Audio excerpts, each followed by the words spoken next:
সাআলাবাতুল আনসারীকে বলছে, সাঈদ ইবনে আব্দুর রহমান, তুমি নবীর সঙ্গে সঙ্গী হও, তাবুকের যুদ্ধে অংশগ্রহণ করো, আমি তোমার বিবি বাচ্চার দেখভালের দায়িত্ব গ্রহণ করলাম। সাঈদ ইবনে আব্দুর রহমান রাদিয়াল্লাহু তাআলা আনহু বিশ্বনবী সাল্লাল্লাহু আলাইহি ওয়াসাল্লামের সঙ্গে তাবুকের যুদ্ধে রওনা হয়ে গেল।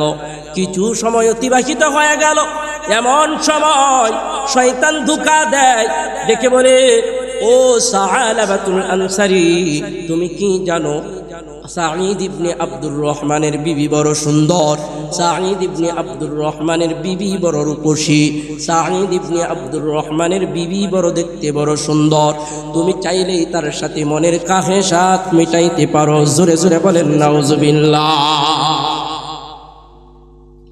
শয়তান ধোঁকা দেয়, তুমি চাইলেই তার সাথে জিনা করতে পারো, তুমি চাইলেই তার সাথে মিলন করতে পারো, তুমি চাইলেই মনের কায়সাত পূরণ করতে পারো, কেননা শয়তান তো সর্বক্ষণ ধোঁকা দেয়। জোরে জোরে বলেন ঠিক কিনা? আপনি নামাজ পড়তে যাবেন, শয়তান আপনাকে কোনো না কোনো ওজোর দাঁড় করায় দিবে, বলবে পায়জামা ভালো না, লুঙ্গি ভালো না, প্যান্ট ভালো না, জামা কাপড় ভালো না, আগামীকালকে থেকে নামাজ ধরিও। এমন ভাবে শয়তান ধোঁকা দেয় কি দেয় না? মহিলাটা পর্দা করে বের হইতে চায়, শয়তান ধোঁকা দেয়, আজকের মতো বের হয়ে যাও, কালকে বুরকা ইস্তারি করে ভালো করে দোয়ে, আগামীকালকে পর্দা করে ঘর থেকে বের করিও। এইভাবে শয়তান ধোঁকা দেয়। সাআলাবাতুল আনসারী রাদিয়াল্লাহু তাআলা আনহুকেও শয়তান ধোঁকা দিতে আরম্ভ করলো, প্রবঞ্চনা দিতে আরম্ভ করলো, ডেকে বলে, সাআলাবাতুল আনসারী গো, তুমি কি জানো সাঈদ ইবনে আব্দুর রহমানের বিবি বড় সুন্দর, সাঈদ ইবনে আব্দুর রহমানের বিবি বড় রূপসী, দেখতে বড় সুন্দর। সাঈদ ইবনে আব্দুর রহমান বাড়িতে নাই, যুদ্ধের ময়দানে চলে গেছে, তোমাকে নিষেধ করার মতো কেউ নাই, আর ওই মহিলাও নিষেধ করে তোমার হাত থেকে রেহাই পাবে না, চাইলেই তুমি তার সাথে মনের চাওয়া পূরণ করতে পারো। সাআলাবাতুল আনসারীর মনে যখন শয়তান এমন ভাবে ধোঁকা দেয়, সাআলাবাতুল আনসারী রাদিয়াল্লাহু তাআলা আনহু শয়তানের ধোঁকায় পড়িয়া, শয়তানের প্রবঞ্চনায় পড়িয়া পর্দার কাপড়টা সরাইয়া সাঈদ ইবনে আব্দুর রহমান রাদিয়াল্লাহু তাআলা আনহু বিবির হাত ধরিয়া ফেলল, বিবির হাত ধরিয়া ফেলল। এমন সময় পর্দার আড়াল থেকে সাঈদ ইবনে আব্দুর রহমানের বিবি ডাক দেয়, সাআলাবাতুল আনসারী, তুমি কি ভুলে গেছো তোমার ভাই তার বিবি বাচ্চাকে তোমার কাছে আমানত রেখে গেছে? সাআলাবাতুল আনসারী গো, তুমি কি ভুলিয়া গেছো তোমার ভাই তার বিবি বাচ্চাকে তোমার কাছে আমানত রেখে গেছে? তুমি আজকে যদি আমানতের খেয়ানত করো, তোমার ভাইয়ের কাছে কি জবাব দিবা? তুমি যদি তোমার ভাইয়ের আমানতের খেয়ানত করো, তোমার ভাইয়ের কাছে কি জবাব দিবা? ও সাআলাবাতুল আনসারী, ঠিক আছে, তোমার ভাইয়ের কথা বলিয়া যাও, আজকে যদি আমার সাথে জিনা করো, আজকে যদি মনের চাওয়া পূরণ করো, মনের কাহেসাত পূরণ করো, হয়তো সাআলাবাতুল আনসারী দুনিয়ার কেউ তোমাকে শাস্তি দিতে পারবে না, দুনিয়ার কেউ হয়তো আঘাত করতে পারবে না, দুনিয়ার হয়তো কেউ তোমারে বাধা দিবে না, কিন্তু এমন একজন রব যারে তুমিও রব মানো, আমিও রব মানি, এমন একজন মালিক আছে, ওই মালিক কিন্তু দেখতেছে, ওই মালিক কিন্তু আলোতেও দেখে, আধারেও দেখে। জোরে জোরে বলেন ঠিক না? ডেকে বলে, সাআলাবাতুল আনসারী, আজকে যদি তুমি জিনা করো, কিয়ামতের ময়দানে ওই মাওলার কাছে কি জবাব দিবে? আজকে যদি তুমি গুনাহ করো, কিয়ামতের ময়দানে তুমি আল্লাহর কাছে কি জবাব দিবে? এমন করে যখন একটা মানুষের মনে ভয় আসে, তখন কিন্তু ওই মানুষটা সমস্ত গুনাহ থেকে বাঁচতে পারে। জোরে জোরে বলেন ঠিক না? যেহেতু উদাহরণটা মনে এসে গেছে, আরেকটা উদাহরণ দেই। আল্লাহর ওলি মালিক বিন দিনার রাহমাতুল্লাহি আলাইহি, তিনি একদিন ঘুমের ঘরে স্বপ্ন দেখছিলেন, হঠাৎ করে বিশাল একটা সাপ তারে দৌড়ায় খাওয়ার জন্য, খাওয়ার জন্য।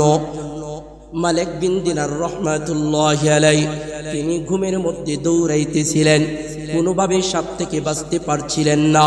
হঠাৎ করে একজন সুন্দর বৃদ্ধ মানুষকে দেখতে পারলেন।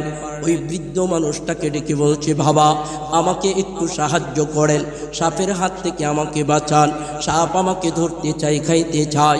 বৃদ্ধ মানুষটা ডেকে বলে, মালিক বিন দিনার, আমার গায়ে শক্তি নাই, আমি তোমাকে এই সাপের হাত থেকে বাঁচাইতে পারবো না। তুমি সামনে চলে যাও, ডান পাশে একটা রাস্তা দেখবা, ওই ডান পাশে রাস্তা দিয়ে যাইবা, হয়তো তোমার বাঁচার কোনো রাস্তা বের হয়ে যাবে। মালিক বিন দিনারের জীবনীতে এসেছে, মালিক বিন দিনার রাহমাতুল্লাহি আলাইহি সামনের দিকে দৌড়ায়, সামনের দিকে দৌড়াইয়া ডান পাশের রাস্তার দিকে যায়। হঠাৎ করে ঘুমের ঘরে স্বপ্নের মাধ্যমে দেখে তার একটা কলিজার টুকরা মেয়ে, যেই মেয়েটা গত কয়েক মাস আগে দুনিয়া থেকে বিদায় নিয়েছে, ইন্তিকাল করেছে, তার ওই মেয়েটা তার দিকে হাত বাড়ায়া বাড়ায়া আসতেছে। ডেকে বলে, আব্বাজান কেন দৌড়ান, কিসের জন্য দৌড়ান, কিসের বয়ে দৌড়ান? মালিক বিন দিনার ডেকে বলে, মা আমার পিছনে বড় অযোগ্যর সাপ, আমার পিছনে বড় ভয়ঙ্কর সাপ, আমাকে ধরতে চাই, খাইতে চাই, ওই সাপের কারণে আমি দৌড়াই। বলে, মা তুমিও দৌড়াও আমার সঙ্গে। ওই মেয়েটা ডেকে বলে, বাবা না না না না, আমার দৌড়াইতে হবে না, আপনি দাঁড়ান, ওই সাপকে আমি এখনই বিতাড়িত করতেছি। তিনার জীবনের মধ্যে আসছে, ওই ছোট্ট মেয়েটা যখন সাপকে এত জোরে আঘাত করলো, সাপ পিছু হটতে বাধ্য হলো। জোরে জোরে বলেন সুবহানাল্লাহ। মালিক বিন দিনার রাহমাতুল্লাহি আলাইহি ঘুমের ঘরে মেয়েটাকে প্রশ্ন করলো, মা তুমি কেমন করে ওই সাপের সঙ্গে পারলা? আমি এত বড় হয়েও পারলাম না, তোমাকে কেমন করে ওই সাপ এত ভয় পায়, কিসের জন্য ভয় পায়? ওই মেয়েটা ডেকে বলে, বাবা আমি তো দুনিয়া থেকে বিদায় নিয়েছি, আমি জান্নাতে আছি, আমি জান্নাতে আছি, যার কারণে ওই সাপ আমাকে ভয় পায়। ডেকে বলে, তাহলে আমাকে ভয় পায় না কেন?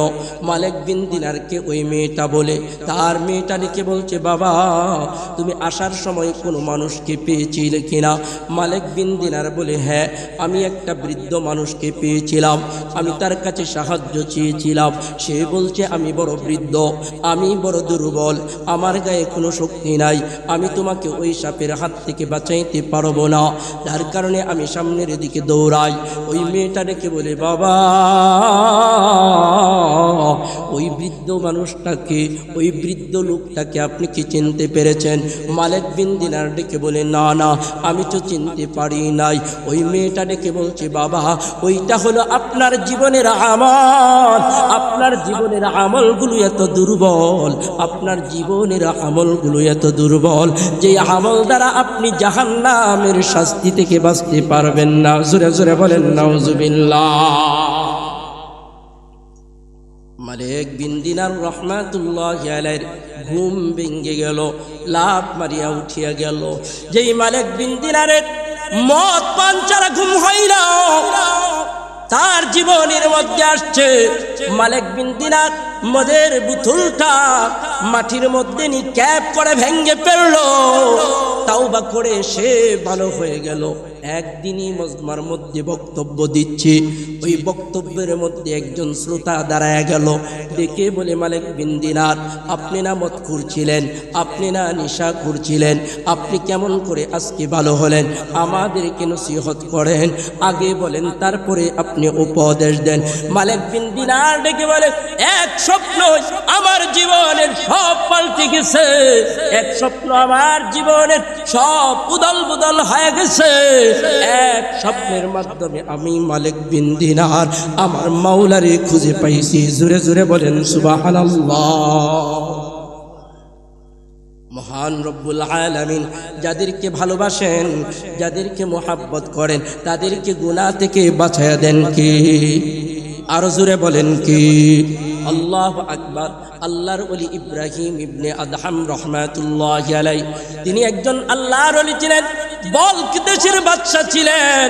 বাদশাহী চাইয়া যখন আল্লাহর জন্য পাগল হয়ে গেল। আল্লাহকে পাওয়ার জন্য যখন পাগল হয়ে গেল, তিনি বাইতুল্লাহ চলে গেলেন। বাইতুল্লাহ তওয়াফ করার পর মনে মনে চিন্তা করলো, বাইতুল মাকদাসে আমি চলিয়া যাব।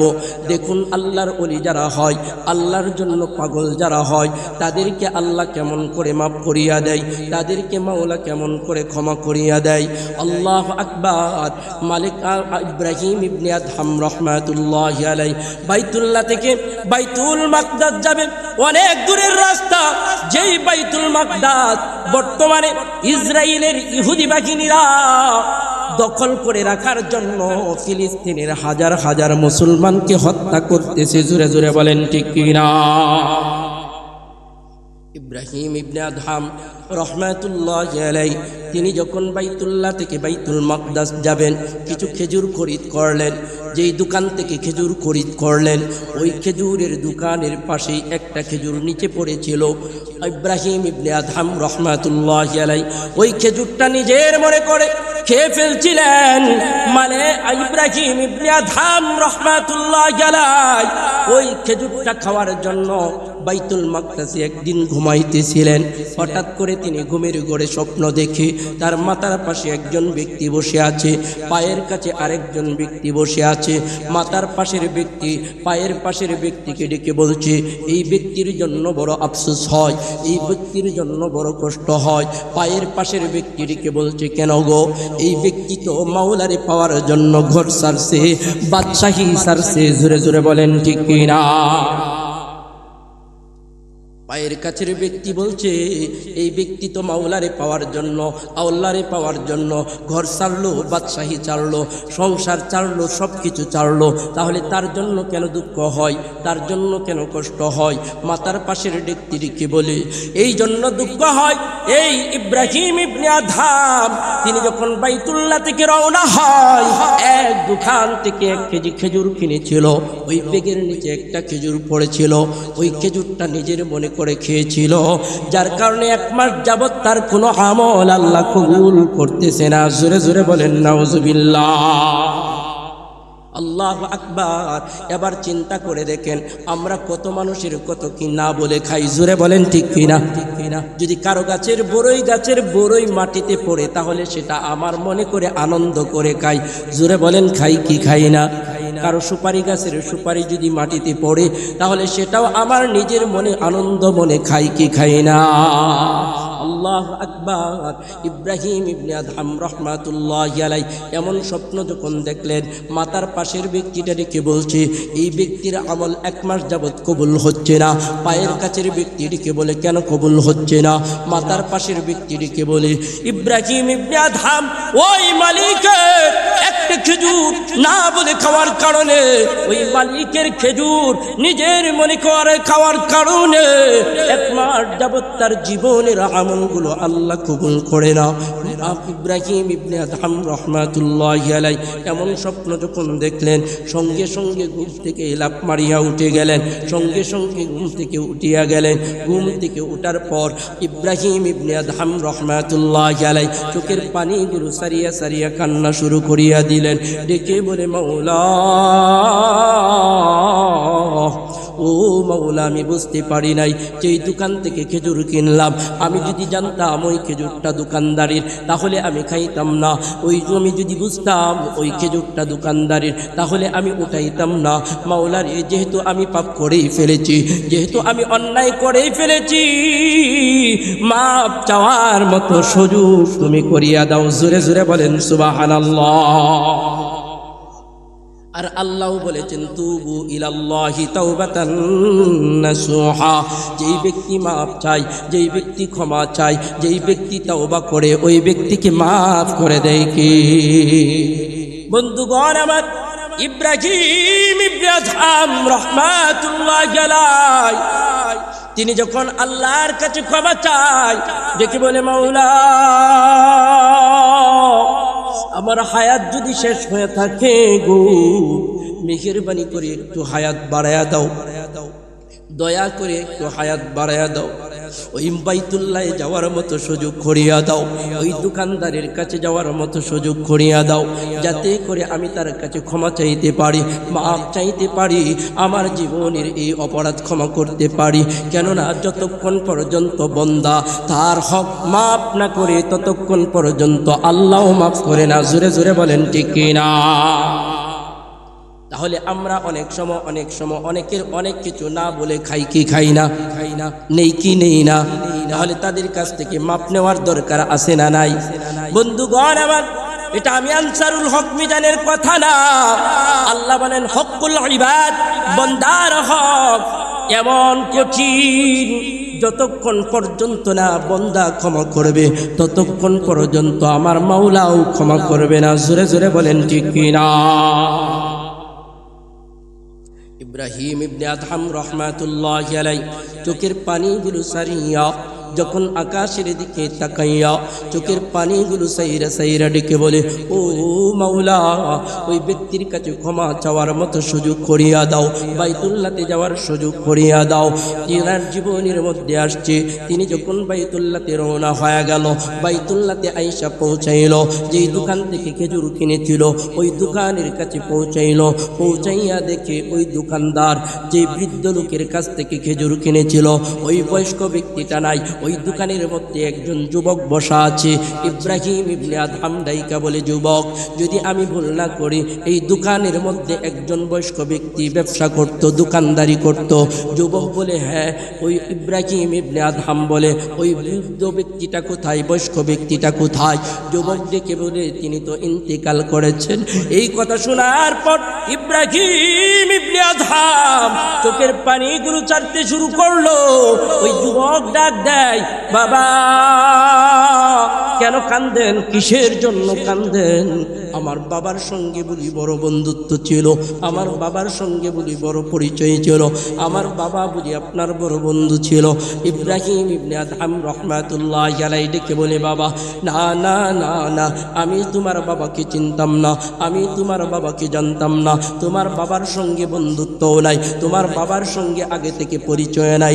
যুবক ডাক দেয়, ও বাবা, তাহলে আপনি কেন কান্দেন? কিসের জন্য কান্দেন? চোখের পানিগুলো দিয়ে কেমন করে কেন দাড়িগুলো ভিজান?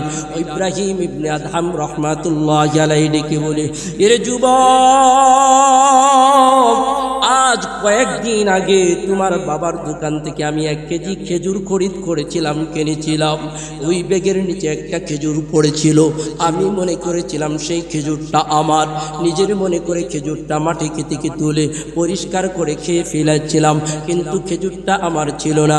সেই খেজুরটা খেয়ে যখন বাইতুল্লাহ থেকে বাইতুল মাকদাসের দিকে রওনা হই, বাইতুল মাকদাসে পৌঁছার পর শরীরটা ক্লান্ত, অজু করিয়া 2 রাকাত নামাজ পড়িয়া আমি যখন বাইতুল মাকদাসের বারান্দায় শুয়া ঘুমায়া গেলাম, হঠাৎ করে ঘুমের ঘরে স্বপ্ন দেখি মাথার পাশে একজন ব্যক্তি বসে আছে, পায়ের পাশে আরেকজন ব্যক্তি বসে আছে। মাথার পাশের ব্যক্তিটা ডেকে বলছে, এই ব্যক্তির জন্য বড় আফসোস হয়। পায়ের পাশের ব্যক্তি ডেকে বলে, কেন গো? এই ব্যক্তি তো ঘর ছাড়লো, বলকের বাদশাহী ছাড়লো একমাত্র মাওলারে পাওয়ার জন্য, তাহলে কেন আফসোস হয়? মাথার পাশের ব্যক্তিটা বলতেছিল, এই ব্যক্তি ওই খেজুরের দোকান থেকে দোকানের একটা খেজুর না বলে খাওয়ার কারণে 1 মাস যাবৎ তার জীবনের আমলগুলো কবুল হচ্ছে না। জোরে জোরে বলেন নাউজুবিল্লাহ। তাহলে দেখেন, আপনি আমি কত মানুষের হক নষ্ট করছি, তার কোনো হিসাব নাই। জোরে বলেন ঠিক কিনা? তাহলে আপনার আমার আমল কবুল কেমনে হবে? এই কারণে আপনার আমল কবুল যদি করাইতে হয় তাদের কাছে মাপ চাওয়ার দরকার আছে না নাই? আল্লাহু আকবার। ওই যুবকের কাছে যখন ইব্রাহিম ইবনে আদহাম রাহমাতুল্লাহি আলাইহি চোখের পানিগুলো সারিয়া কান্দে আর ডেকে বলে, যুবক, ও যুবক, আমি তোমার কাছে ক্ষমা চাই, আমাকে মাফ কইরা দাও, আমাকে মাফ কইরা দাও। ওই খেজুরের দাবি যতক্ষণ পর্যন্ত তুমি ছাড়বা না ততক্ষণ পর্যন্ত আমার মাওলাও মাফ করবে না, ততক্ষণ পর্যন্ত আমার মাওলাও ক্ষমা করবে না। তিনার জীবনের মধ্যে এসেছে ওই যুবকটাও কেমন যুবক ছিল, ওই যুবকটাও কেমন ধার্মিক ছিল। এর যুবক ভাই, দিলের কান লাগায় শুনো, আজকে যদি অন্যের হক নষ্ট করো, এই যুবক থেকে শিক্ষা নাও। ওই যুবক ডেকে বলছে, হুজুর না না না না, আমি একা মাফ করতে পারবো না। ইব্রাহিম ইবনে আদহাম রহমাতুল্লাহি আলাইহি বলে, কেন মাফ করতে পারবা না? ওই যুবক ডেকে বলে, বাবা এই খেজুরের মধ্যে 3টা হক আছে, আমার মায়ের হক আছে, আমার বোনের হক আছে। আমি হয়তো আমারটা মাফ করতে পারি, কিন্তু আমার মা এবং বোনেরটা আমি মাফ করতে পারি না। জোরে জোরে বলেন সুবহানাল্লাহ। তাহলে চিন্তা করে দেখুন, কিন্তু আমাদের সমাজে বোনের সম্পদ মানে আমার সম্পদ অনেক সময় মনে করি। জোরে বলেন করি কি করি না? করি না। বলতে পারেন হুজুর কেমন করে? বাবার ঘর থেকে এক ছেলে এক মেয়ে জন্ম নিছে, কিন্তু বাবা যখন মারা যায়, সম্পদ যখন বাগাবাগি হয়, তখনই বোঝা যায় বোনের অধিকার আছে না নাই। ভাই ভালো ভালো ক্ষেতগুলো বেছে নেয়, বোনকে বলে তোমাকে ওইখানে দিলাম, নিলে নাও না নিলে না নাও। এমন কিছু নিমক হারাম ভাই এই সমাজে আছে না নাই? জোরে বলেন আছে না নাই? বোনের হক নষ্ট করে খায় এমন যুবক কিছু সমাজে আছে না নাই? আল্লাহু আকবার। এ ভাই দিলের কান লাগায়া শোনো, আমি আনসারুল হক মিজান যে কথাগুলো বলতেছি, এটা বন্দার হক নিয়ে কথা বলতেছি। ইব্রাহিম ইবনে আদহাম রহমাতুল্লাহি আলাইহি যখন বলল, এ যুবক আমারে ক্ষমা কইরা দাও, এ যুবক আমারে মাফ কইরা দাও, যুবক ডাক দেয়, ও বাবা আমি আমার হক মাফ করতে পারি, কিন্তু ওই খেজুরের মধ্যে আরো 2টা হক আছে, একটা হলো আমার মা, একটা হলো আমার বোন, তাদের হক আমি মাফ করতে পারি না। জোরে জোরে বলেন সুবহানাল্লাহ। ইব্রাহিম ইবনে আদহাম রাহমাতুল্লাহি আলাইহি ডাক দেয়, যুবক তুমি তোমার হক মাফ করিয়া দাও এবং তোমার মায়ের ঠিকানা দাও, তোমার বোনের ঠিকানা দাও, আমি সেই অনুপাতে যাব, তোমার মায়ের কাছ থেকে ক্ষমা নেব, তোমার বোনের কাছ থেকে ক্ষমা নেব। জীবনের মাধ্যমে আসেছে ইব্রাহিম ইবনে আদহাম রহমাতুল্লাহি আলাইহি ওই যুবকের কাছ থেকে মাপ নিয়া যখন মায়ের দিকে রওনা হলো, আর মায়ের গেটের সামনে যাইয়া, বাড়ির গেটের সামনে যাইয়া টক টক টক টক করে আওয়াজ করলো। ভিতর থেকে মহিলা ডাক দেয়, কে গো কি চাও? ভিতর থেকে আওয়াজ আসে। যখন এমন আওয়াজ আসে, বাহির থেকে ইব্রাহিম ইবনে আদহাম রাহমাতুল্লাহি আলাইহি কান্না কান্না সুরে ডাক দেয়, কে গো একটু আমার কথা শোনেন। ভিতর থেকে বলতে পারেন, ইব্রাহিম ইবনে আদহাম রাহমাতুল্লাহি আলাইহি বলে, আমি আপনার কাছে একটা দরকারে আসলাম। ওই যুবকের মা ডেকে বলে, কিসের দরকার বলতে পারো? ইব্রাহিম ইবনে আদহাম ডেকে বলে, ও মা আমি আপনার স্বামীর দোকান থেকে একটা খেজুর না বলে খেয়েছিলাম, ওই খেজুরের দাবিটা আপনা ছাড়িয়া দেন। ভিতর থেকে ওই মহিলাও ডেকে বলে, না না না না, ওই খেজুরের দাবি আমি একা ছাড়তে পারবো না। ইব্রাহিম ইবনে আদহাম বলে, কেন গো? ওই মহিলা ভিতর থেকে বলে, এই খেজুরের মধ্যে আরো 2টা হক আছে, একটা হলো আমার ছেলে আর একটা হলো আমার মেয়ে। জোরে জোরে বলেন সুবহানাল্লাহ। ও আমার পর্দার আড়ালের মা, ও আমার বাবা, দিলের কান লাগায়া শোনো, মা বাবা কেমন ইনসাফগার হওয়া দরকার। আজকে দেখা যায় সমাজের মধ্যে বাবার এক ছেলে এক মেয়ে, যখন বাবা বেঁচে থাকে ছেলেকে ভালো ভালো জায়গাগুলো, দামি দামি সম্পদগুলো লিখে দিয়া মেয়েটাকে দাওয়াত দিয়ে কাছে আইনা মাথায় হাত দিয়ে ডেকে বলে, মা তোরে তো কিছুই দিতে পারলাম না, শুধু দোয়া দিয়ে গেলাম। এমন কিছু প্রতারক বাবা এই সমাজে আসে না না? ছেলেকে সব দেয়, মেয়েকে কিচ্ছু দেয় না, দিলেও আংশিক কিছু দেয়। এমন কিছু প্রতারক বাবা সমাজে আসে না না? ওই মেয়েটা ডেকে বলে, ওরে আল্লাহর গোলাম, আমি আমার হক মাফ করতে পারি, কিন্তু এই খেজুরের মধ্যে আরো 2টা হক আছে, একটা হলো আমার ছেলে আর একটা হলো আমার মেয়ে, তাদের হক আমি মাফ করতে পারি না। এবার ডেকে বলে, মা আপনি আপনার হক মাফ করিয়া দেন। ওই মহিলা বলে, আমার হক মাফ করিয়া দিলাম। এবার বোনের বাড়িতে রওনা হলো, দরজায় যাইয়া টক টক করে আওয়াজ করলো। ইব্রাহিম ইবনে আদহাম রাহমাতুল্লাহি আলাইহি বাহির থেকে যখন ডাক দিল, ভিতর থেকে আওয়াজ আসে, কে গো কিসের জন্য আসলেন, কিসের জন্য আসলেন? বাহির থেকে ইব্রাহিম ইব্রাহিম ইবনে আদহাম রাহমাতুল্লাহি আলাইহি ডেকে বলে, ও মা দরজাটা খুলো গো, আমি তোমার কাছে মাপ চাওয়ার জন্য আসলাম। ভিতর থেকে বলে, কিসের মাপ, কিসের জন্য ক্ষমা চাইতে আসলেন? ইব্রাহিম ইবনে আদহাম রাহমাতুল্লাহি আলাইহি ডেকে বলে, ও মা তোমার বাবার খেজুরের দোকান থেকে একটা খেজুর আমি না বলে খাইছিলাম, সেই খেজুরের কারণে 1 মাস যাবৎ আমার আমল কবুল হয় না। তুমি আমারে মাফ কইরা দাও, তুমি আমারে ক্ষমা কইরা দাও, তুমি আমারে মাফ কইরা দাও, তুমি আমারে ক্ষমা কইরা দাও। ভিতর থেকে ওই মহিলাও ডেকে বলে, না না না না, আমি একা ক্ষমা করতে পারবো না, ওই খেজুরের মধ্যে আরো 2 জনের হক আছে। জোরে জোরে বলেন সুবহানাল্লাহ। ইব্রাহিম ইবনে আদহাম রাহমাতুল্লাহি আলাইহি ওই মেয়ের কাছ থেকেও ক্ষমা নেওয়ার পর আবার বাইতুল্লাহ চলে আসলেন। ইব্রাহিম ইবনে আদহাম রাহমাতুল্লাহি আলাইহি ওই খেজুরের 3 হকদার কাছ থেকে যখন গুনাহগুলো মাফ করায়া নিলেন, হকগুলো যখন মাফ করায়া নিলেন, ইব্রাহিম ইবনে আদহাম রাহমাতুল্লাহি আলাইহি শুকরিয়া তান 2 রাকাত নামাজ আদায় করলেন। শুকরিয়া তান 2 রাকাত নামাজ আদায় করে আল্লাহর কাছে 2 কানা হাত বাড়ায়া দিয়া জীবনের গুনাহগুলো মাফ চাইলেন। ডেকে বলে, মাওলা ওই খেজুরওয়ালারা আমারে মাফ করছে, খেজুরের হকদারেরা আমারে মাফ করছে। তুমি তো বলেছো তুবু ইলাল্লাহি তাওবাতান নাসুহা, যারা তোমার কাছে মাফ চায় তুমি তাদেরকে মাফ দাও, যারা তোমার কাছে মাফ চায় তাদেরকে তুমি ক্ষমা কইরা দাও, যারা তোমার কাছে মাফ চায় তাদেরকে তুমি বেগুনাহ মাসুম বানায়া দাও। ও মাওলা তুমি আমারে মাফ কইরা দাও, তুমি আমারে ক্ষমা কইরা দাও। ইব্রাহিম ইবনে আদহাম রাহমাতুল্লাহি আলাইহি যখন এমন করে 2 রাকাত নামাজ আদায় করে আল্লাহর কাছে তওবা করলেন, আল্লাহর কাছে মাফ চাইলেন, ইব্রাহিম ইবনে আদহাম রাহমাতুল্লাহি আলাইহি একটু পর আবার ঘুমায়া গেলেন, ক্লান্ত শরীর নিয়ে ঘুমায়া গেলেন। পুনরায় আগের মতো স্বপ্ন দেখতে আরম্ভ করলেন। ঘুমের ঘরে স্বপ্ন দেখে 2 ব্যক্তি আবার, একজন মাথার পাশে দাঁড়ায় রইছে, আরেকজন পায়ের পাশে বইসা রইছে। ওই মাথার পাশের ব্যক্তিটা আজকে হাসি মুখে বইসা রইছে, পায়ের কাছের ব্যক্তিটা ওই মাথার কাছের ব্যক্তিকে ডেকে বলছে, আজকে তোমাকে বড় আনন্দিত মনে হয়, আজকে তোমাকে বড় খুশি খুশি মনে হয়, আজকে তোমাকে বড় আনন্দিত মনে হয়, আজকে তোমাকে বড় খুশি খুশি মনে হয়। মাতার পাশের ব্যক্তিটাকে কি বলে, হ্যাঁ হ্যাঁ হ্যাঁ হ্যাঁ আমাকে বড় আনন্দিত মনে হচ্ছে, আমাকে বড় খুশি খুশি লাগতেছে।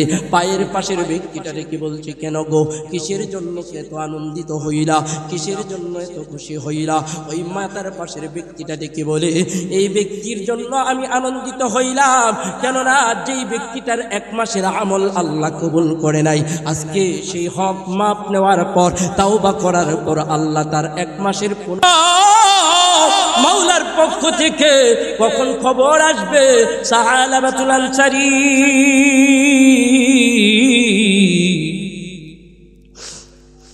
আমি তোরে মাফ কইরা দিছি। এই খবরের আশায় সাহালাবাতুল আনসারী ওই পাহাড়ের মধ্যে গড়াগড়ি কইরা কান্দে, চোখের পানিগুলো সারিয়া কান্দে। ওইদিকে তাবুকের যুদ্ধ থেকে বিশ্বনবী সাল্লাল্লাহু আলাইহি ওয়াসাল্লাম সাহাবায়ে কেরামদেরকে নিয়ে যখন রিটার্ন আসলেন, সাঈদ ইবনে আব্দুর রহমান যখন বাড়িতে প্রবেশ করলেন, তিনার বিবি ডেকে বলছে, সালাম দিয়ে ডেকে বলে, স্বামী আমার সাহালাবাতুল আনসারী আমার সঙ্গে এমন কাজ করেছে, কিন্তু তার নিজের ভুল সে বুঝতে পেরেছে, নিজের ভুল বোঝার পর আমার কাছে ক্ষমা চেয়েছে, আমার কাছে মাপ চেয়েছে, আমি মাপ করেছি। আমি বলেছি তুমি তোমার রবের কাছে ক্ষমা চাও, তুমি তোমার মাওলার কাছে ক্ষমা চাও। আমি তাকে এই বলে যখন বিতাড়িত করলাম, সে এলাকা ছেড়ে পাহাড়ের মধ্যে চলে গেল। সাঈদ ইবনে আব্দুর রহমান ডেকে বলে, আমিও আমার ভাইকে ক্ষমা করে দিলাম, কেননা সে নিজের ভুল নিজে বুঝতে পেরেছে। জোরে জোরে বলেন সুবহানাল্লাহ। কিন্তু বড় পরিতাপের বিষয় হলো আমাদের সমাজে আমরা এমন কিছু গুনাহগার আছি, হাজার গুনার করার পরও গুনাহ পরিমাণ এত হয়ে যায়, পাহাড় পরিমাণ হয়, সমুদ্রের ফেনা পরিমাণ হয়, তারপরও আমাদের ভিতর অনুতপ্ত হয় না। জোরে জোরে বলেন ঠিক কিনা? বয়স হয়ে গেছে 60, বয়স হয়ে গেছে 80, এখনো মসজিদে যখন আজান হয় মসজিদের পাশ দিয়ে সিগারেটটা ধরায়া যাইতে যাইতে নামাজের খবর থাকে না, এমন কিছু বৃদ্ধ বাবা সমাজে আছে না নাই? সাআলাবাতুল আনসারী নিজের ভুল বুঝতে পেরে যখন মাওলার কাছে ক্ষমা চাই, লোকালয় চারিয়া যখন ওই পাহাড়ের এলাকার মধ্যে চলে যায়, সাঈদ ইবনে আব্দুর রহমান ডেকে বলে, বিবি আমার ব্যাগ সামানাগুলো ধরো, আমি আমার ভাই সাআলাবাতুল আনসারীকে ওই পাহাড় থেকে নিয়ে আসি, কেননা আমি তারে মাফ কইরা দিছি। মুহাদ্দিসিনে কেরাম বর্ণনা করেন সাআলাবাতুল আনসারী আবার যখন পাহাড়ের মধ্যে কান্নাকাটি করে, সাঈদ ইবনে আব্দুর রহমান সাআলাবাতুল আনসারীকে আনার জন্য পাহাড়ে রওনা হয়ে গেল। এবার ওইখানে যাইয়া আশপাশের মানুষদেরকে জিজ্ঞাসা করে, ও এলাকার মানুষেরা এমন নামে কাউকে তোমরা চেনো কিনা, সাআলাবাতুল আনসারী নামে কাউকে চেনো কিনা? এলাকার মানুষগুলো বলে, না না আমরা তাকে চিনি না, তবে একটা মানুষকে ওই পাহাড়ের উপরে প্রতিদিন কাঁদতে দেখি, একটা মানুষকে ওই পাহাড়ের উপরে প্রতিদিন গড়াগড়ি কইরা কাঁদতে দেখি, আর কি যেন হাত তুইলা নিজের জন্য ক্ষমা চাইতে দেখি। জোরে জোরে বলেন সুবহানাল্লাহ। যারা গুনাহগার,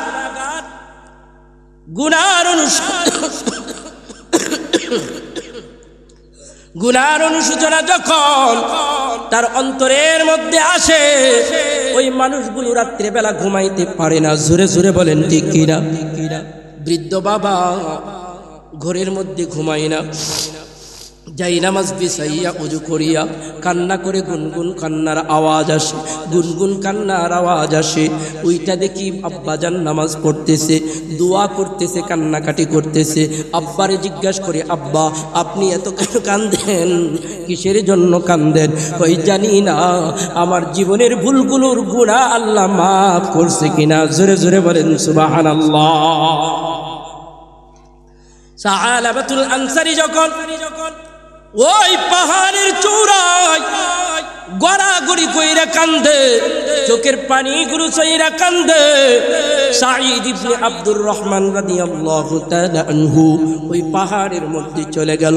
পাহাড়ের মধ্যে যাইয়া সাআলাবাতুল আনসারীকে ডাক দেয়, সাআলাবাতুল আনসারী আয় আয় আয় আয়, আর কান্না করতে হবে না, আর গড়াগড়ি করতে হবে না, আমি তোরে মাফ কইরা দিছি, আমার বিবিও তোরে মাফ কইরা দিছে। জোরে জোরে বলেন সুবহানাল্লাহ। কিন্তু সাআলাবাতুল আনসারী ডেকে বলে, ভাই তোমার সঙ্গে যাইতে পারি, একটা শর্ত আছে, যদি শর্ত তুমি মানো তাহলে সঙ্গে যাইতে পারি। সাঈদ ইবনে আব্দুর রহমান ডেকে বলে, সাআলাবাতুল আনসারী রে কি শর্ত দিতে চাও? সাআলাবাতুল আনসারী ডেকে বলে, আমার হাতে পায়ে এমন করে বাঁধন দিবা, এমন করে বাঁধবা যাতে মানুষ দেখলেই বুঝতে পারে আমি অপরাধী। জোরে জোরে বলেন সুবহানাল্লাহ। সাঈদ ইবনে আব্দুর রহমান ডেকে বলে, এ ভাই আমি তো তোরে ক্ষমা কইরা দিছি, তাহলে এমন করে নেওয়ার কারণ কি? সাআলাবাতুল আনসারী ডেকে বলে, ভাই আজকে তুমি ক্ষমা কইরা দিছো, মানুষগুলো দেখে যেন বুঝে আমি একজন অপরাধী, আমি একজন অপরাধী, তুমিও যে ক্ষমা কইরা দিছ, মানুষগুলো যেন সাক্ষী হয়, মানুষগুলো যেন কিয়ামতের ময়দানে আমার পক্ষে কথা বলে, এই কারণে আমার হাত পা বাঁধো, বেঁধে আমাকে চোরের মতো ওই সমাজে নিয়ে যাও। সাআলাবাতুল আনসারীকে যখন হাতে পায়ে বাঁধন দিয়ে যখন এলাকার মধ্যে নিয়ে যাইতে শুরু করলো, এমন সময় বলতেছে, আগে আবু বকরের দরবারে নাও, আবু বকরের কাছ থেকে মাপ চাই। আবু বকর রাদিয়াল্লাহু তাআলা আনহুর দরবারে গেল। আবু বকর রাদিয়াল্লাহু তাআলা আনহুর কাছে সমস্ত ঘটনা শুনিয়া বলল। আবু বকর দেখে ঘটনা শুনিয়া ডেকে বলছে, সাআলাবাতুল আনসারী না না না না, তুমি তোমার ভাইয়ের সঙ্গে যেই গাদ্দারি করেছ, তুমি তোমার ভাইয়ের সঙ্গে যেই বেঈমানি করেছ, তুমি তোমার ভাইয়ের আমানতের খেয়ানত করেছ, আমি আবু বকর আমার দরবারে জায়গা দিতে পারি না। সেখান থেকে বিতাড়িত হয়ে গেল। মুহাদ্দিসিনে কেরাম বর্ণনা করেন, এবার সাআলাবাতুল আনসারী ওমর রাদিয়াল্লাহু তাআলা আনহুর দরবারে গেল, তিনার কাছে সমস্ত ঘটনা খুলে বলল। ওমর রাদিয়াল্লাহু তাআলা আনহু ডেকে বলে, সাআলাবাতুল আনসারী রে, তুমি যেই ঘটনা ঘটাইলা, নিজের ভাইয়ের আমানতের খেয়ানত করলা, নিজের ভাইয়ের আমানতের খেয়ানত করলা, আমি তোমাকে আমার দরবারে জায়গা দিতে পারি না। আমার দরবার থেকে বিতাড়িত হও, আমার দরবার থেকে দুরূহীত হও। এবার সাআলাবাতুল আনসারী ডেকে বলে, এ সাঈদ ইবনে আব্দুর রহমান, চলো চলো চলো, দয়ার নবীর দরবারে নিয়ে যাও। আমার দয়ার নবী যদি ক্ষমা করে তাহলে আমি মহল্লায় ফিরে যাব, ঘরে ফিরে যাব, না হয় কিন্তু আমি সাআলাবাতুল আনসারী তোমার সঙ্গে ঘরে ফিরে যাব না। সাঈদ ইবনে আব্দুর রহমান বারংবার বোঝানোর পর যখন সাঈদ ইবনে আব্দুর রহমান তাকে ঘরে নিতে পারে না, এবার বিশ্বনবী সাল্লাল্লাহু আলাইহি ওয়াসাল্লামের দরবারে সাআলাবাতুল আনসারীকে নিয়ে যাওয়া হলো। নিয়ে যাওয়ার পর বিশ্বনবী সাল্লাল্লাহু আলাইহি ওয়াসাল্লামের কাছে সমস্ত ঘটনা যখন খুলে বলা হলো, রাসূলুল্লাহ সাল্লাল্লাহু আলাইহি ওয়াসাল্লাম সমস্ত ঘটনা শোনার পর চোখের পানি ধরে রাখতে পারল না, আর ডেকে বলে, সাআলাবাতুল আনসারী রে, সাঈদ ইবনে আব্দুর রহমান তোমারে কত ভালোবাসে, তেমন একটা বন্ধুত্ব ছিল, তুমি কেমন করে তোমার ভাইয়ের আমানতের কাছে হাত দিয়েছ, তুমি কেমন করে তোমার ভাইয়ের সাথে বেঈমানি করেছ, তুমি তোমার ভাইয়ের সাথে কেমন করে গাদ্দারি করেছ। আমি নবীর দরবারে তোমার জায়গা নাই, আমার দরবার থেকে বিতাড়িত হও, আমার দরবার থেকে দূরীভূত হও। এই কথা বলার সঙ্গে সঙ্গে সাআলাবাতুল আনসারী চিৎকার মেরে বেহুশ হয়ে গেল, চিৎকার মেরে কান্নাকাটি করে বেহুশ হয়ে গেল। যখন হুশ আসলো, ডাক দেয়, ও সাঈদ ইবনে আব্দুর রহমান, যেহেতু ওমর আমারে ক্ষমা করে নাই, আবু বকরও ক্ষমা করে নাই, বিশ্বনবীও আমারে ক্ষমা করে নাই, আমি সাআলাবাতুল আনসারী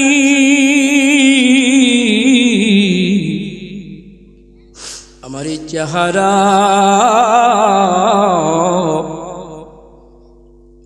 দুনিয়ার আর কাউরে দেখাইতে চাই না, দুনিয়ার আর কাউরে দেখাইতে চাই না। এই বলে সাআলাবাতুল আনসারী কান্না শুরু করিয়া দিল। কাঁদতে কাঁদতে আবারও পাহাড়ের দিকে দৌড়াই, পিছন দিক থেকে সাঈদ ইবনে আব্দুর রহমান ডাকে, কিন্তু ডাকে সাড়া দেয় না। সাঈদ ইবনে আব্দুর রহমান চলে গেল, সাআলাবাতুল আনসারী সেও ওই পাহাড়ের মধ্যে চলে গেল।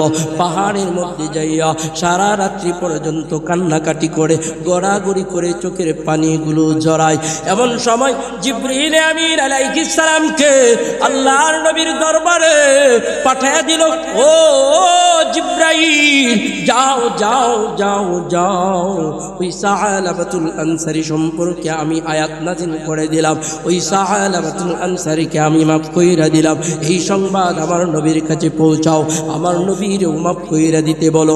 সাআলাবাতুল আনসারী সম্পর্কে যখন জিবরিল আমিন আলাইহিস সালাম বিশ্বনবীর দরবারে হাজির হয়ে গেল, জিবরিল আমিন আলাইহিস সালাম ডেকে বলছে, ইয়া রাসূলুল্লাহ, ইয়া হাবিবাল্লাহ, আপনি কেমন করে সাআলাবাতুল আনসারীকে আপনার দরবার থেকে বিতাড়িত করলেন, তাড়াইয়া দিলেন, যেই সাআলাবাতুল আনসারীকে আপনার রব ক্ষমা কইরা দিছে। জোরে জোরে বলেন সুবহানাল্লাহ। এই কথা বলার সঙ্গে সঙ্গে দয়ার নবী কান্না শুরু কইরা দিল, সাহাবায়ে কেরামরাও কান্না শুরু কইরা দিল। আল্লাহর নবী সাল্লাল্লাহু আলাইহি ওয়াসাল্লামকে ওমর ডাইকা বলে, ইয়া রাসূলুল্লাহ, আমিও তো সাআলাবাতুল আনসারীরে তাড়াইয়া দিলাম। আবু বকর রাদিয়াল্লাহু তাআলা আনহু বলে, আমিও তো আমার দরবার থেকে তাড়াইয়া দিলাম। আল্লাহর নবী ডাক দেয়, শিগগিরই যাও, খুব দ্রুত যাও, সাআলাবাতুল আনসারীরে ফিরায় আনো, সাআলাবাতুল আনসারীর সুসংবাদ দাও যে তাকে আল্লাহ ক্ষমা কইরা দিছে, তাকে কেন্দ্র কইরা আল্লাহ আয়াত নাজিল কইরা দিছে। জোরে জোরে বলেন সুবহানাল্লাহ। বন্ধুগণ আমার, এখানেই শেষ নয়, আল্লাহর নবীর নির্দেশ ক্রমে যখন উমর রাদিয়াল্লাহু তাআলা আনহু, আবু বকর রাদিয়াল্লাহু তাআলা আনহু সাহাবাতুল আনসারীকে আনতে যায়, এমন সময় সালমান ফারসি রাদিয়াল্লাহু তাআলা আনহু ডেকে বলে, ইয়া রাসূলুল্লাহ, ইয়া হাবিবাল্লাহ, আমার বয়স বেশি, আমি একজন বৃদ্ধ সাহাবী, সাহাবাতুল আনসারী আমার কথায় গুরুত্ব দিবে বেশি, আমিও তাদের সঙ্গে যাইতে চাই। আল্লাহর নবী ডেকে বলে, ঠিক আছে যাও, যাইতে পারো। আল্লাহর নবীর সাহাবীরা যখন সাহাবাতুল আনসারীকে ওই পাহাড় থেকে আনতে চায়, সুসংবাদ দিতে চায়, মুহাদ্দিসিনে কেরাম বর্ণনা করেন ওই পাহাড়ের আশপাশের মানুষগুলোকে যাইয়া ডেকে বলে, তোমরা কি সাহাবাতুল আনসারী নামে কাউকে চেনো কিনা, কাউকে দেখেছো কিনা? ওই পাহাড়ের আশপাশের লোকেরা বলে, ডেকে বলে, আবু বকর, উমর, না না না না, সাহাবাতুল আনসারী বলে কাউকে চিনি না, তবে আমরা একজন মানুষকে চিনি, যেই মানুষটাকে দেখি প্রতিদিন প্রতি রাত্রে এত জোরে জোরে কান্নাকাটি করে, এত জোরে জোরে রুনাজারি করে, এত জোরে জোরে কান্নাকাটি করে, এত জোরে জোরে রুনাজারি করে, যার রুনাজারির শব্দের কারণে, কান্নার কারণে আমাদের আশপাশের লোকেরা ঘুমাইতে পারি না। জোরে জোরে বলেন সুবহানাল্লাহ। মৌলা তোমার লাগিয়া কাঁদে আমার প্রাণ, মৌলা তোমার লাগিয়া কাঁদে আমার প্রাণ, আছো কত দূরে, মৌলা দেখা দাও না মুরে, মৌলা দেখা দাও না মুরে। আকাশে সূর্য হাসে, আধার যাই কেটে যাই, এ বুক বিরহে ভাসে, যদি তোমার দেখা পাই। মৌলা তোমার প্রেম দাও, আপন করে নাও, মৌলা তোমার প্রেম দাও, আপন করে নাও, এই অন্তর গুমরে মোরে, মৌলা দেখা দাও না মুরে, মৌলা দেখা দাও না মুরে। চিৎকার মেলে বলুন মারহাবা। আল্লাহর নবীর সাহাবী সাহাবাতুল আনসারীর কান্নার কারণে, সাহাবাতুল আনসারীর রুনাজারির কারণে আশপাশের মানুষগুলো ঘুমাইতে পারে না। ও মুসলমান, তুমি আমি কত গুনাহ করি, ও আমার পর্দার আড়ালের মা, তুমি আমি জীবনে কত গুনাহ করলাম, কোনোদিন চোখের পানি বের হয় না, কোনোদিন রুনাজারি করে না, কোনোদিন মাওলার কাছে ক্ষমা চাই না, কোনোদিন মাওলার কাছে তওবা করি না।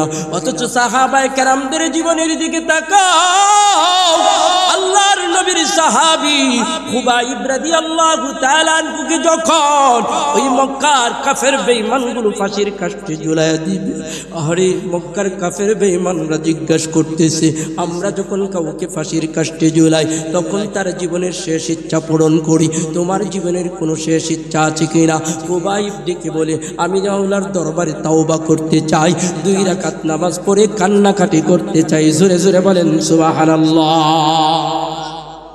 সাহাবাতুল আনসারী এত কান্না কান্দে, এত রুনাজারি কান্দে, দেখে বলে, আবু বকর আর কেউ নয়, এটা সাহাবাতুল আনসারী সারা, সাহাবাতুল আনসারী সারা অন্য কেউ হইতে পারে না।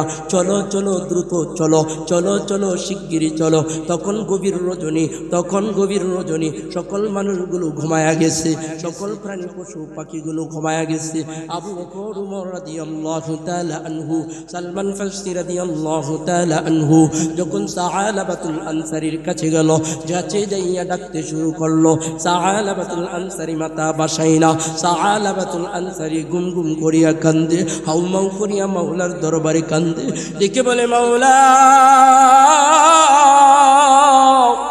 উমর আমারে বিদায় করতে পারে, আবু বকর বিদায় করতে পারে, দয়ার নবীও বিদায় করতে পারে, কিন্তু তুমি তো বিদায় করতে পারো না। জোরে জোরে বলেন সুবহানাল্লাহ। এই বলিয়া সাআলাবাতুল আনসারী যখন কান্দে, সাআলাবাতুল আনসারী রুনাজারি করে পিছন দিক থেকে আবু বকর ডাক দেয়, ও সাআলাবাতুল আনসারী উঠো উঠো, তুমি মাথা বাসাও, মাথা বাসাই না। আবু বকর ডাকে মাথা বাসাই না, সালমান ফারসি রাদিয়াল্লাহু তাআলা আনহু ডাকে মাথা বাসাই না। এবার ডাক দেই, ও সাআলাবাতুল আনসারী শুনো শুনো শুনো, তোমার জন্য সুসংবাদ নিয়ে আসলাম, সুখবর নিয়ে আসলাম। সাআলাবাতুল আনসারী তুমি যেই গুনাহ করছো, যেই পাপ করছো, ভাইয়ের সাথে গাদ্দারি করছো, বেঈমানি করছো, ভাইয়ের আমানত তুমি নষ্ট করছো, মহান রব্বুল আলামিন বিশ্ব নবীর উপর কোরআনের আয়াত নাজিল করে তোমার জীবনের সমস্ত গুনাহ মাফ কইরা দিছে। জোরে জোরে বলেন সুবহানাল্লাহ। আল্লাহু আকবার। মুহাদ্দিসিনে কেরাম বর্ণনা করেন, সাআলাবাতুল আনসারীকে যখন এমন সুসংবাদ শোনানো হলো, সঙ্গে সঙ্গে সিজদা থেকে মাথা বাসাইয়া আবু বকর রাদিয়াল্লাহু তাআলা আনহুকে জড়ায়া ধইরা, ওমরকে জড়ায়া ধইরা, সালমান ফারসিকে জড়ায়া ধইরা হাউমাউ করে কান্না শুরু করিয়া দিল। সাহাবায়ে কেরামরা ডেকে বলে, সাআলাবাতুল আনসারী গো, চলো চলো, তোমার জন্য বিশ্বনবী অপেক্ষমান, তোমার জন্য বিশ্বনবী অপেক্ষা করছে। সাআলাবাতুল আনসারী এবার ডেকে বলে, আমার মাওলা যদি আমারে ক্ষমা কইরা থাকে, আমি আর দেরি করব না, আমাকে নিয়ে যাও, আমাকে নিয়ে যাও। মুহাদ্দিসিনে কেরাম বর্ণনা করেন, সাআলাবাতুল আনসারী রাদিয়াল্লাহু তাআলা আনহুকে সঙ্গে নিয়া যখন আবু বকর, উমর, সালমান ফারসি রাদিয়াল্লাহু তাআলা আনহুম যখন মদিনার দিকে রওনা হয়ে গেল, মদিনার কাছাকাছি আসার সঙ্গে সঙ্গে ফজরের নামাজের আজান হয়ে গেল। বিলাল রাদিয়াল্লাহু তাআলা আনহু মসজিদে আজান দিল, মসজিদে নববীর জামাত দাঁড়ায় গেল, আল্লাহর নবী মসজিদের নববীতে ইমামতি করতেছেন। সাআলাবাতুল আনসারী রাদিয়াল্লাহু তাআলা আনহু সহ আবু বকর, উমর রাদিয়াল্লাহু তাআলা আনহু সহ তারাও নামাজের মধ্যে দাঁড়ায় গেল। হঠাৎ করে নামাজের দ্বিতীয় রাকাতে পিছন দিক থেকে একটা বিকট আওয়াজ আসলো। বিকট আওয়াজ আসার পর নামাজ যখন আল্লাহর নবী সালাম ফিরায় শেষ করলেন, জিজ্ঞাসা করলেন, এমন বিকট শব্দ করলো কে, এমন বিকট আওয়াজ করলো কে? হঠাৎ কইরা পিছন দিক থেকে আওয়াজ আসতেছে, ইয়া রাসূলুল্লাহ, ইয়া হাবিবাল্লাহ। এমন বিকট আওয়াজ করছে সাআলাবাতুল আনসারী, এমন বিকট আওয়াজ কইরা মাটির মধ্যে পইরা গেছে, মসজিদের জমিনের মধ্যে পইরা গেছে। সাআলাবাতুল আনসারী জমিনে বেহুশ হইয়া পইরা গেছে। আল্লাহর নবী সাল্লাল্লাহু আলাইহি ওয়াসাল্লাম ফরমান, সাআলাবাতুল আনসারীরে ধরো, মুখে পানি দাও, দেখো সে আবার জ্ঞান ফিরে কিনা। মুহাদ্দিসিনে কেরাম বর্ণনা করেন, সাআলাবাতুল আনসারীকে ধরাধরি করিয়া সাহাবায়ে কেরামরা যখন মুখে পানি দিতে আরম্ভ করলো, সালমান ফারসি রাদিয়াল্লাহু তাআলা আনহু কাছে যাইয়া দেখে সাআলাবাতুল আনসারী আর দুনিয়াতে নাই, আল্লাহর ডাকে জান্নাতে চলে গেছে। জোরে জোরে বলেন সুবহানাল্লাহ। ইয়া আইয়ুহাল্লাযীনা আমানু তুবু ইলাল্লাহি তাওবাতান নাসুহা। এই কারণে মহান রব্বুল আলামিন আজ থেকে 1450 বছর আগে আয়াত নাজিল করে জানায়া দিলেন, হে ঈমানদার, যারা ঈমান আনয়ন করছো, যারা আমি আল্লাহকে রব বলে স্বীকার করছো, তোমরা তোমাদের জীবনে তওবা করো, তোমাদের জীবনের গুনাহ আমি মাফ করিয়া দেব। এইভাবে সাআলাবাতুল আনসারী রাদিয়াল্লাহু তাআলা আনহু জীবনের গুনাহ আল্লাহর কাছ থেকে মাফ করাইয়া নামাজের মধ্যে বিদায় নিয়ে গেল। দয়ার নবী, মায়ার নবী চোখের পানিগুলো ছাড়িয়া কান্দে আর ডেকে বলে, সাআলাবাতুল আনসারী,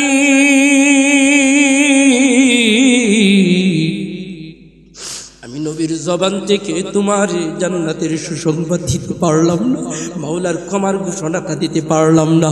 সাআলাবাতুল আনসারীর পাশে তার মেয়েটাও আইসা কান্নাকাটি শুরু করিয়া দিল।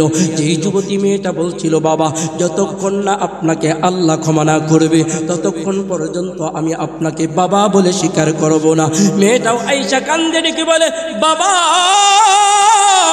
আপনাকে আল্লাহ ক্ষমা করলো ঠিকই, কিন্তু আমি মেয়ের মনের আশা পূরণ করতে পারলাম না, আপনাকে বাবা বলে স্বীকার করতে পারলাম না, এটাই আমি মেয়ের মনে দুঃখ। আল্লাহ ডাক দেয় জিব্রাইল, আমার হাবিবকে জানায়া দাও, আমার বন্ধুকে জানায়া দাও, দুঃখ না করতে, কষ্ট না করতে, যে সাআলাবাতুল আনসারী মাওলার জন্য পাগল হইয়া, আমি আল্লাহর ভয় অন্তরে রাখিয়া, আমি আল্লাহর মহাব্বত অন্তরে রাখিয়া, গুনার কারণে তওবা করার জন্য লোকালয় সারিয়া ওই পাহাড়ের মধ্যে গড়াগড়ি কইরা কানছে, ওই পাহাড়ের মধ্যে রুনাজারি কইরা কানছে, ওই সাআলাবাতুল আনসারীর জন্য আমার তো আর জান্নাত অপেক্ষমান রয়েছে। জোরে জোরে বলেন সুবহানাল্লাহ।